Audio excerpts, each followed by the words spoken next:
পরিচয় হইছি, ওর কাছে আছি, জানি না ভাগ্যে কি আছে।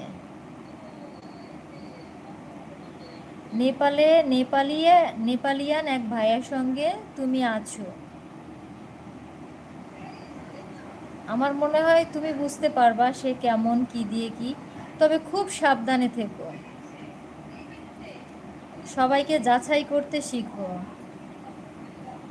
কেউ একটা ভালো কথা বললেই সাথে সাথে তাকে ভালো বলে অন্তরে ঠাঁই দিবা না, তার সঙ্গে মিশবা, তাকে যাচাই করবা, বুঝবা, কিন্তু তাকে অসন্তুষ্ট করবা না।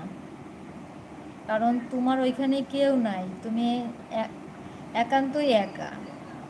এর জন্য প্রথমত সবাইকে যাচাই করার চেষ্টা করবা, চেষ্টা করে তার সঙ্গে মেশার চেষ্টা করবা। আমি লাইভে অত কথা তোমাকে বলতে পারছি না, বাট পৃথিবীটা অনেক কঠিন একটা জায়গা। এখানে তোমার জীবনের যুদ্ধ শুধুই তোমার। তোমার